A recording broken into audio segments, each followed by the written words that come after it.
ito ng ating update sa binabantayan nating Bagyong Uwan sa loob ng ating Philippine Area of Responsibility. Latest location natin para kay Bagyong Uwan kaninang alas 4 ng umaga ay nasa layong 985 kilometers silangan ng Eastern Visayas. May tagla itong lakas ng hangin na malapit sa gitna na umaabot ng 130 kilometers per hour, pagbugso na umaabot ng 160 kilometers per hour. Yung movement nito sa kasalukuyan ay west-northwestward sa bilis sa 25 kilometers per hour.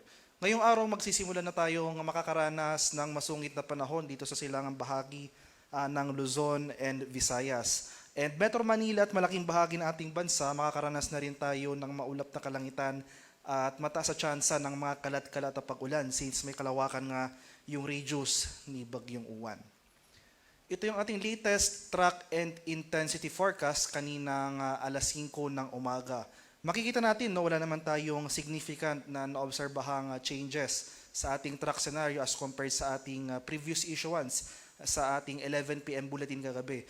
Ganun pa rin ating scenario nakikita, magpapatuloy yung generally westward or west-northwestward na paggalaw ni Bagyong Uwan sa mga susunod na araw. Pero patuloy nga itong lalakas or mag-intensify up to a super typhoon category prior to its possible landfall dito sa northern portion ng Aurora or southern portion ng Isabela bukas ng late evening or sa madaling araw ng Lunes. So prior to landfall ay lalakas pa itong intensity nitong si Bagyong Uwan at up to super typhoon category nga yung peak intensity na ating nakikita. Makikita na rin natin na may kalawakan yung radius nitong mga malalakas na hangin na dulot ng bagyo. Makikita natin dito sa ating track forecast itong malaking bilog na shaded ng yellow. Ito yung area na kung saan saklaw or ito yung area na kung saan mararanasan natin yung mga malalakas na hangin na dulot ng bagyo. So kung iti-take into account natin yung movement ni Bagyong Uwan sa mga sunod na araw as well as yung malaking radius na ito, makikita natin malaking bahagi ng ating bansa ay mararanasan yung malalakas na bugso ng hangin in the coming days. And after its landfall over possibly southern Isabela or northern Aurora, ay itratraverse ito or babaybayin ang mainland Luzon landmass. And by Monday morning or afternoon ay nasa West Philippine Sea na itong sentro ni Bagyong Uwan. At dahil lang may kalawakan itong mga malalakas na hangin itong bagyo, kaninang alas 5 ng umaga, nagtaas tayo ng Tropical Cyclone Wind Signal number 2 sa Catanduanes, eastern and central portions ng Northern Samar, northeastern portion ng Samar at itong northern portion ng Eastern Samar. Makikita natin ng maraming areas pa rin na nagtaas rin tayo ng signal number 1. So as of 5 AM, may signal number 1 tayo dito sa Cagayan, Babuyan Islands, Isabela, Quirino, Nueva Vizcaya, Apayao, Abra, Kalinga, Mountain Province, Ifugao, Benguet, Ilocos Norte, Ilocos Sur, La Union, Pangasinan, Aurora, Nueva Ecija, dito sa may Bulacan, Tarlac, Pampanga, Zambales, Bataan, dito sa Metro Manila, Cavite, Laguna, Batangas, Rizal, dito sa may Quezon, including Polillo Islands, Camarines Norte, Camarines Sur, Albay, Sorsogon, Masbate, kabilang ang Ticao at Burias Islands, sa may Romblon, Oriental Mindoro, Occidental Mindoro, kabilang ang Lubang Islands, dito sa may Calamian Islands, nalalabing bahagi ng Northern Samar, rest of Samar, rest of Eastern Samar, sa may Biliran, Leyte, Southern Leyte, northeastern portion ng Bohol, northern and central portions ng Cebu, itong northern portion ng Negros Occidental, northern and central portions ng Iloilo, sa may Capiz, Aklan, northern and central portions ng Antique, kabilang ang Caluya Islands, Dinagat Islands at Surigao del Norte. Kaya sa mga nabanggit ko pong lugar, especially itong areas under wind signal number 2, within the next 24 hours, itong areas na may wind signal number 2, makakaranas tayo ng malalakas na bugso ng hangin na dulot ng papalapit na bagyo. Samantala ito namang areas under wind signal number 1, yung lead time natin ay 36 hours. So within the next 36 hours, makakaranas rin tayo ng mga malalakas na hangin na dulot ni Bagyong Uwan. So dahil nga prior to landfall ay mag-intensify pa ito up to a super typhoon category, yung highest wind signal na posible nating i-issue para kay Bagyong Uwan ay wind signal number 5. So asahan natin sa mga sunod na araw, habang papalapit itong bagyo, ay mas marami pang areas yung mag-issue tayo ng wind signal sa mas marami pang areas. Possible mag-elevate na rin tayo ng wind signal sa mga sunod na araw up to wind signal number 5. So maghanda tayo sa mga malalakas na hangin, posibleng mapaminsalang hangin na ating inaasahan, especially sa mga areas na kung saan magla-landfall or magiging pinakamalapit dito sa sentro ni Bagyong Uwan. Mapaminsalang hangin, so ibig sabihin, asahan natin yung significant damages sa ating mga infrastructure, especially mga buildings na gawa sa light materials, and after its passage sa Luzon area, asahan natin yung disruption sa ating mga public services such as public transportation. So sa mga lugar na hindi ko pa nabanggit na walang tropical cyclone wind signal, posible tayong magtaka sa mga sunod na araw. Bakit, especially itong area ng Visayas at Mindanao, bakit walang wind signal sa aking lugar, pero malakas yung bugso ng hangin. So dahil may kalawakan nga yung radius ni Bagyong Uwan, for today and tomorrow sa mga lugar kung hindi nabanggit na walang wind signal, the rest of Palawan, Visayas and Mindanao, asahan natin yung mga pagbugso ng hangin for today and tomorrow.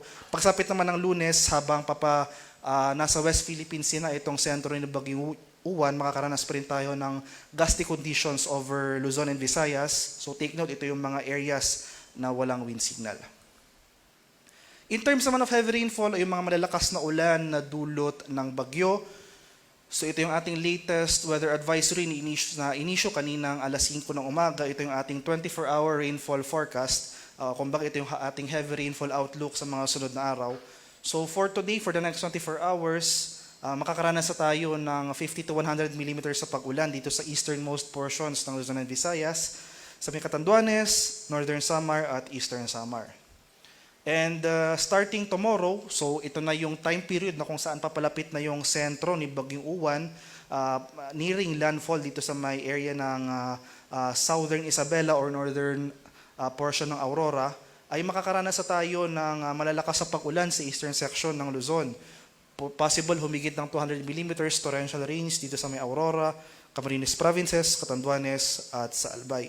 So makikita natin dito sa diagram na ito, itong ating weather advisory for tomorrow, itong rainfall forecast for tomorrow, malaking bahagi na ng Luzon, as well as itong eastern section ng Visayas makakaranas ng pag-ulan. So mostly situated yung concentration ng mga malalakas sa pag-ulan, malapit dito sa sentro ng bagyo. So more importantly, itong eastern section ng Luzon, asahan natin na concentrated dito yung pag-ulan for tomorrow. Pagsapit naman ng Monday, so by this time ay possible tumatawid na yung sentro ng bagyo over Luzon landmass. So by Monday, possible nakalandfall na ito sa may Aurora or sa may Isabela. And by Monday, tumatawid na ito sa Luzon landmass. So makikita natin no malaking bahagi ng hilag at gitnang Luzon makakaranas ng significant na mga pag-ulan. Greater than 200 millimeters dito sa may Ilocos Region, Cordillera, Cagayan Valley at itong northern portions ng Central Luzon. And magpapatuloy pa rin yung mga pag-ulan for the rest of Luzon, pero mababawasan na yung mga pag-ulan dito sa may Eastern Visayas and portions of Bicol Region. Kaya sa mga susunod na araw, maging handa po tayo at alerto sa mga banta ng flooding at landslides dahil makikita natin dito na malalakas yung ating rainfall projections. Significant yung rainfall na ating mararanasan sa mga susunod na araw. Maging handa po tayo at alerto sa mga banta ng flooding at landslides. Posible rin yung tsansa ng pag-apaw ng mga ilog at dalampasigan. Isa ring hazard na ating kailangang ipaalala sa ating mga kababayan ay yung hazard or yung banta ng storm surge, yung daloy ng bagyo. Ito yung pagpasok ng tubig dagat further inland. So yung mga pinaka-susceptible dito ay yung ating mga kababayan sa mga low-lying at mga exposed na coastal areas. So base sa ating latest storm surge warning na in-issue kanina alas 2 ng umaga, posibleng umabot ng more than 3 meters ng storm surge ang ating mararanasan within the next 48 hours sa may Camarines Norte, Camarines Sur, Catanduanes at portions ng Quezon. So makikita rin natin dito, so hindi lang dito sa area na ito, maski dito sa area ng Cagayan, Isabela, sa may or rather dito sa may Isabela, Aurora, itong nalalabing bahagi ng Kabikulan as well as itong portions ng Samar provinces May banta rin po tayo ng storm surge. Pero mostly focused yung highest levels ng storm surge dito sa may Camarines Provinces, Catanduanes at Quezon. Kaya sa ating mga kababayan sa mga low-lying at mga exposed na coastal areas, ngayon pa lamang makipag-ugnayan po tayo sa ating mga LGU, sa ating mga lokal na pamahalaan regarding evacuation or paglikas sa higher ground para manatiling ligtas po tayo sa banta ng daluyong ng bagyo. And sa kalagayan naman ating karagatan, as of 5 a.m., ito yung ating latest gale warning issuance. So makikita natin malaking bahagi na ng eastern seaboards ng Visayas as well as itong northern and eastern seaboards ng Luzon. May nakataas na po tayong gale warning. So may gale warning na nakataas sa Catanduanes, Northern Samar, eastern coast ng Eastern Samar, dito sa Cagayan, Babuyan Islands, Isabela, Aurora, northern and eastern coasts ng Quezon, Camarines Norte, northern coast ng Camarines Sur, eastern coast ng Albay, at itong eastern coast ng Sorsogon. Kaya sa mga nabanggit ko pong lugar, suspended po muna yung sea travel over these areas dahil may gale warning nga tayo na nakataas in anticipation sa matataas na alon na dulot ng papalapit na bagyong Uwan. Sa nalalabing seaboards naman ng ating bansa na walang gale warning ay katamtaman hanggang sa maalong karagatan ng ating inaasahan, kaya iba yung pag-ingat pa rin sa ating mga kababayan na maglalayag over these areas. At ano nga ba yung ating mga kailangan gawin para sa paghahanda sa papalapit na bagyong Uwan? So unang-una, makinig ng balita at mag-monitor sa mga updates sa pinapalabas ng Pag-asa. So sa ngayon, every 6 hours yung issuance natin ng tropical cyclone bulletins para sa bagyong ito. Pero kung papalapit na ito and possible mag-landfall within the next 24 hours ay mas dadalas na yung ating issuance. Magiging every 3 hours na po yung ating pag-issue ng tropical cyclone bulletins. So sa mga susunod na araw, kung malapit na yung, especially kung malapit na itong sentro ng bagyong Uwan sa ating bansa at makakaranas na tayo ng mga tuloy-tuloy na pag-ulan, mag-monitor rin tayo ng mga localized advisories na ini-issue ng ating mga kasamahan sa Pag-asa Regional Services Divisions, yung mga heavy rainfall warnings or rainfall advisories.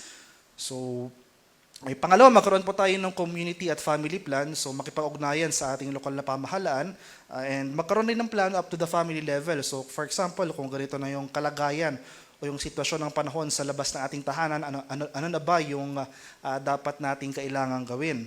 So yung pangatlo at pang-apat ay maghanda po tayo ng emergency kit o yung mga go bag na naglalaman ng mga essential nating kailangan. Wherein kung kailangan na kasi nating lumikas agad or mag-evacuate sa itinakdang evacuation center ay mabilis po yung ating paggalaw, yung ating response.